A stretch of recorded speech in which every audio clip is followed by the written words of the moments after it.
اخويا العلم علوم. يلا صاحبي العلم رياضة.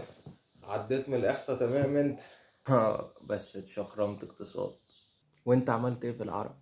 ولا عرفت تلت التسعة جاي، بس فرنش حلو والايطالي برضو. انا الالماني. هتعوض في اللي جاي. هو ايه اللي جاي؟ اللي جاي كيمياء. كيمياء. كيمياء. انا هحل. حلو الحل. لا هحل دماغي وانام. مش مهم، عندنا 5 ايام. صحيني على ال12 بقى. ما تكهربناش يا عم. يوه ستلنا ستلنا لنا. يا رب اعمل ايه وابقى زي الشاطر. هو الشاطر. الشاطر.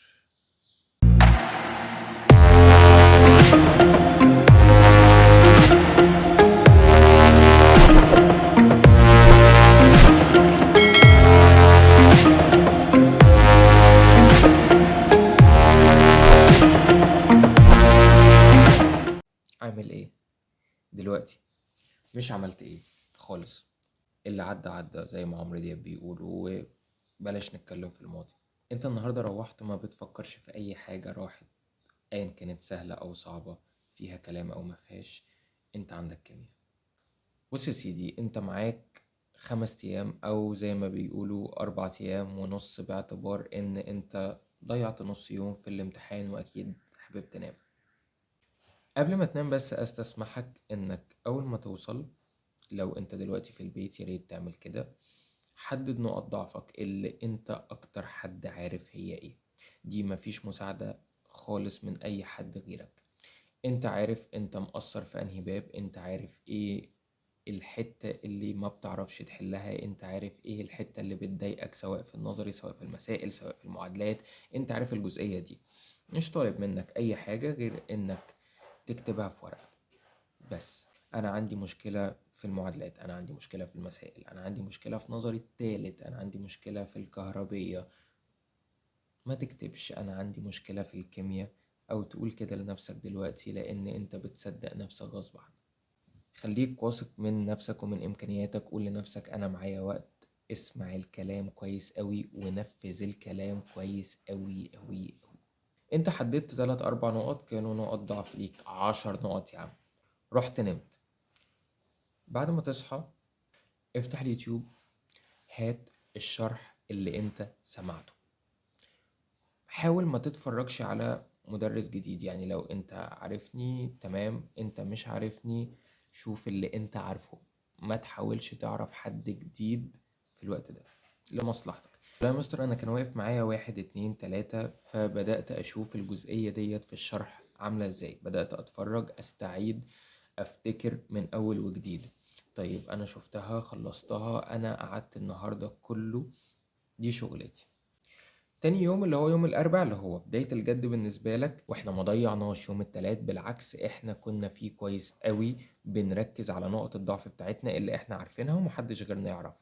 طيب يوم الأربع أعمل إيه؟ أنا هبدأ أمسك مذكرة المراجعة، فيها ملخص في كل باب. أنا قريت الملخص ده كويس قوي، افتكرت الباب، بدأت أحل على الباب. أحل، لازم تحل بإيدك. إياك تتفرج على حل بس، سواء أنا أو لغيري، محدش فينا هينفعك لو أنت ما بتحلش بإيدك. لو كل الدنيا قعدت تكلمك على السواقة، مش هتعرف تركب عربية وتطلع بيها إلا لما أنت تجرب بنفسك. ما تتفرجش على حل وتقول أنا كده خلصت حل، لازم تحل بإيدك. ما تفتحش مذكرة الشرح وابدأ أقرأ واحدة واحدة. والله وسواسك هيفضل يقولك كده كتير، إنك تفتح مذكرة الشرح وتقرأ المنهج كله، لكن للأسف في نوعية طلبة ممكن تقعد في الباب الواحد 3 أيام وتبقى خلصت هي رايحة بباب. يس كلاود. مستر طيب، أنا هل الملخص ده كافي؟ لو أنت قريته بتركيز وكنت مذاكر بما يرضي الله هو هيبقى كافي جدا، وإحنا أهلناك في المراجعة إنك توصل للنقطة دي.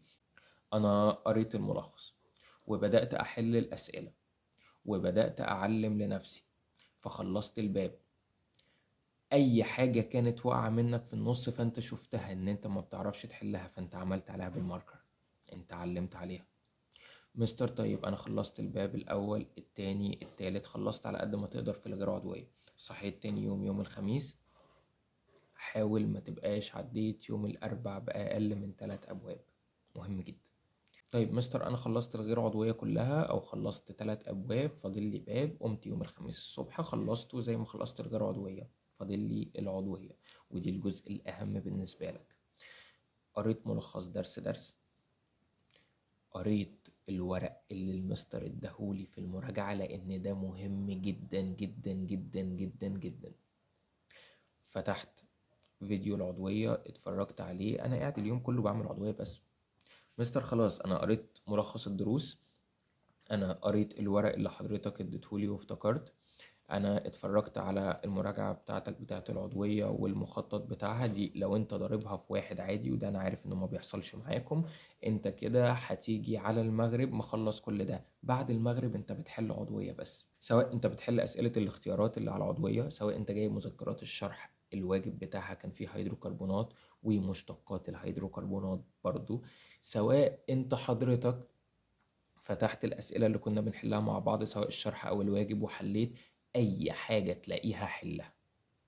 بس أهم حاجة تكون متجاوبة، علشان ما تحلش من دماغك أسئلة مش متجاوبة وانت بتحل غلط، فتبقى حمار ماشي في الزريبة.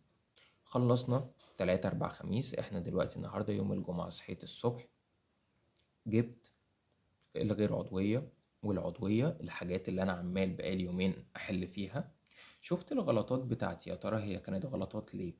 شفت الأسئلة اللي أنا بحلها في الامتحانات من أول السنة، شفت الأسئلة اللي أنا بحلها في الواجب من أول السنة، الغلطات بتاعتي. مستر أنا دلوقتي بقيت أعرف أحل دي كويس أوي، فالحمد لله.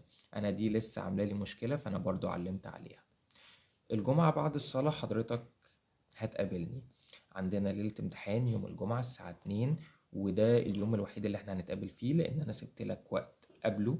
عندك يوم السبت بعده، أنا عايزك اليوم ده علشان أي حاجة ناقصاك أنا أكون مطمن إن هي خلصت خلاص، سواء في جزئية شرح، سواء في جزئية حل، سواء في أي حاجة ممكن تكون ناقصاك. أنت هتطلع يوم الجمعة مفيش أي نواقص عندك بإذن الله. هنعمل إيه؟ هنتك على الحاجات المهمة اللي أكيد جاية في الامتحان إن شاء الله، هنحل عليها أكتر من مثال بإذن الله، تروح تلاقي واحد منهم، أو لو ما لقيتش نفس المركبات هتلاقي نفس الفكرة تقريبا. روحت حليت اللي أنا اديتهولك تاني، أنا هحله معاك ومش هسيب لك سؤال، هتروح تحله تاني.